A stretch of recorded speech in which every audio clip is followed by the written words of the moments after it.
Eurocode 2 is the new standard for the design of concrete structures. It's been hailed as a robust and rigorous design code, taking a less prescriptive approach to design. It's divided into 4 parts, covering general rules and rules for buildings, structural fire design, bridges and liquid retaining and containment structures. Today we're concentrating on building structures and the first 2 parts. Eurocode 2 is of course to be used with other Eurocodes, such as Eurocode Basis of Structural Design and Eurocode 1 Actions on Structures, and other European standards relating to the specification of concrete, reinforcing steels and precast concrete. In this programme we're going to give you an introduction to Eurocode 2, the differences with the British standards. It's not just BS 8110 that has been withdrawn, and what you need to know before getting started. And joining us in the studio to help us is Charles Goodchild from the Concrete Centre. Many thanks for joining us. Thank you for coming into the studio. My Charles pleasure. is co-author of this publication, Concise Eurocode 2. Charles, presumably you'd go along with that statement, robust, rigorous and prescriptive.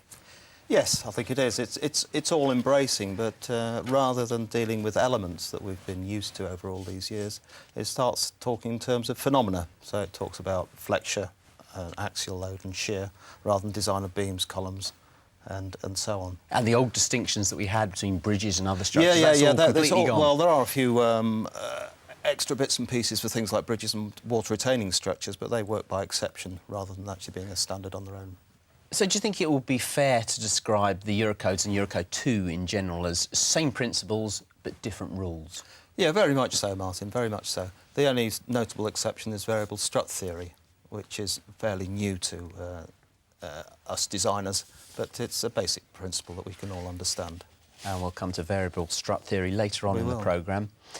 What would you say to those who would assert that to design even the simplest structure, you need to have at least 4 documents open, Eurocode 2 itself, the head Eurocode BSEN 1990, and the annexes for the 2 documents? Yeah. Is that a difficulty, do you think?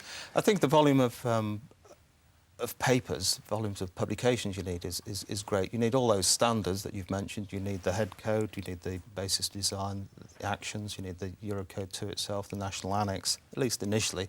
But there are other documents. There's things like the national annex you mentioned for each part.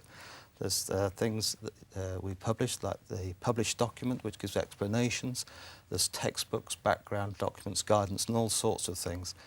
But eventually, people will understand what they're doing and they'll just need less and less and less material. And So it should there's be a easier. few documents, but as familiarity increases... As familiarity things get easier. increases, it'll make it a lot easier, yeah. What would you say about Eurocode English? Because there's a different sort of language here, isn't it? And I've written down a few examples here, but you need to understand the different terminology. Yes, there is. We have this term called Eurospeak. It's sort of English, but not as you know it, Jim. You know, yes, we talk about actions rather than loads. We talk about verification rather than checking, but it's essentially the same thing. When you look at it, it is actually technically very correct. It's just not what we as English native speakers would say. So it's just a question. I've written a few down here, as I say.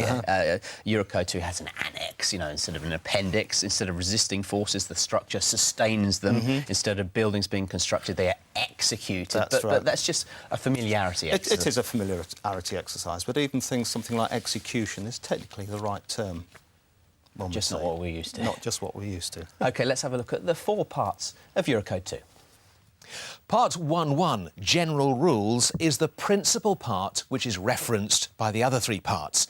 For the designer, there are a number of differences between Eurocode 2 and BS 8110 that might make things seem unfamiliar. For example, Eurocode 2 is laid out to give advice on the basis of phenomena, such as bending and shear, rather than member types.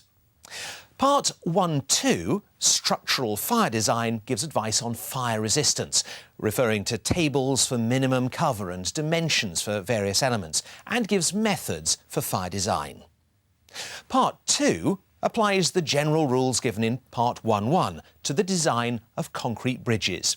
It works by exception to Part 1.1. For instance, there are additional clauses on analysis and shear.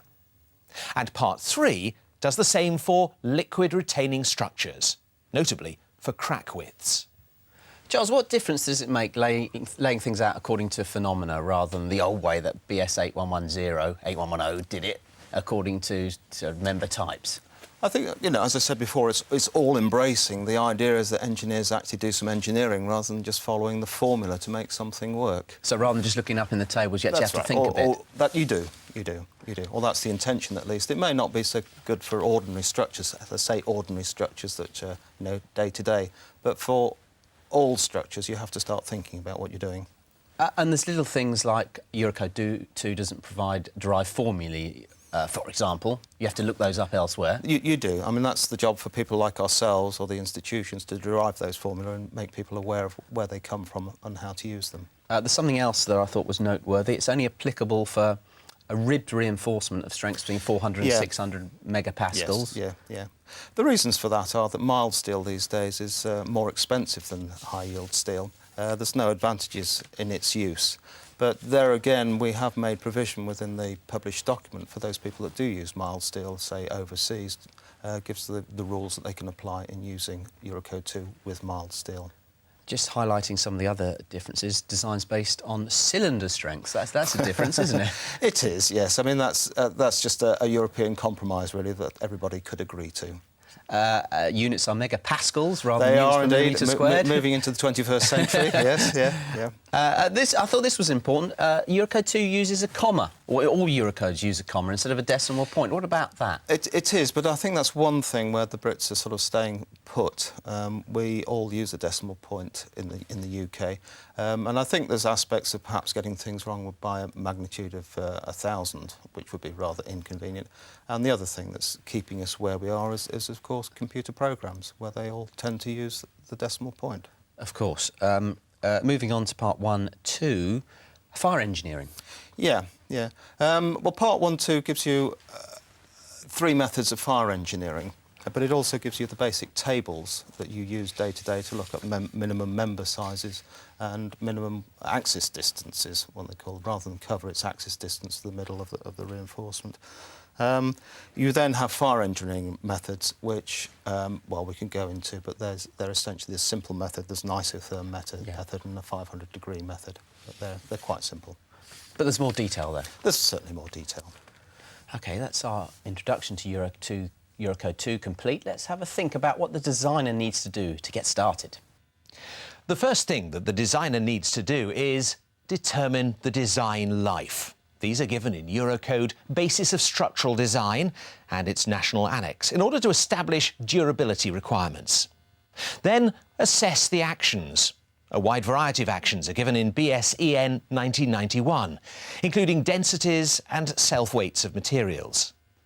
Next, determine which combination of actions apply, namely the value of actions when a limit state is under the influence of different actions.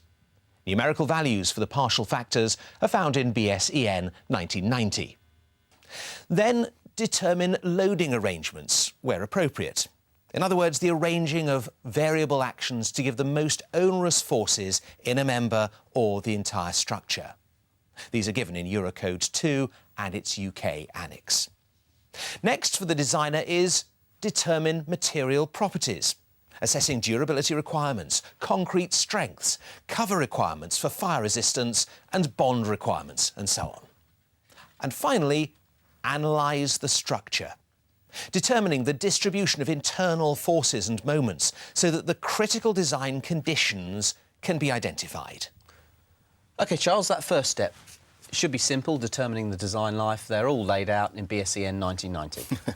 They are, it's true, but you have to revert to the National Annex for 1990, and then there's a table, NA 2.1, which actually tells you things like design life, and for buildings it's 50 years, and for bridges, etc., it's 120 years. But having to refer to a different document, that is a new concept. That is a new concept, but it gives you the overall architecture of how the Eurocode is set up, so that every material is based on the same basis of design and the same actions. Do you think that's a good thing, by the way, having it all contained in the key head Eurocode? I think so. It gives you an overall architecture, as I say, to the whole of structural engineering, so that we in concrete are designing to the same rules as competitive materials. Now, regarding actions, Eurocode 1 helps us here. Again, things are quite simple. They are indeed, yes. All the actions are laid out in Eurocode 1, but again, we have a national annex to determine what they actually are in the UK. In 1990, Eurocode 0 actually lays out how we apply those actions in terms of patterns and little partial factors depending on where those actions occur or how they occur. But loading arrangements, things are a bit different They certainly are, yes. I mean, according to Eurocode 0, you've got to take every eventuality into account. But having said that, Eurocode 2, the concrete standard, actually limits those within the national annex to what we were used to. So for beams, etc., we have alternate or all spans loaded, as we did, and certain slabs we can just use the full load. What about serviceability limit states? Yes, we have to get used to looking at different serviceability limit states, and depending on what limit state we're looking at, for instance, cracking or deformation, might mean that we have to look at things called the combination or characteristic value of the variable actions. If we're looking at long-term actions, we might need to be looking at what's called quasi-permanent values of those actions. So it all gets rather complicated, but it's all horribly logical, I'm afraid to say. And what would you say about material properties? Up to what class of concrete can be designed using Eurocode 2? And what would you say about reinforcement? Right, OK. Well, essentially, we can get up to 105 megapascals cube strength. That's a C90-105 concrete, which is high strength, or getting towards the higher ends. But beyond C50-60, so beyond a 50-cylinder strength, you get little rules in there to stop things happening like brittle fracture. With respect to reinforcement, we have 3 grades, A, B and C. They're regulated depending on their ductility. You'd be using grade C for seismic regions, grades B and C if you're using plastic methods or redistributing by more than 20%. And grade A is the general grade that everybody uses. OK, structural analysis, regardless of what method you use, what are the principles that apply? It's the same as ever. You're trying to find out, you're trying to determine the member forces, what's happening internally, deformations, that kind of thing. So it's the same principles that plane sections remain plane.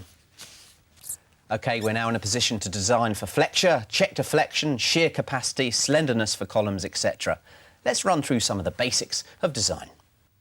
Let's consider a section of a nominal beam and look at the strain and stress diagrams in the usual way.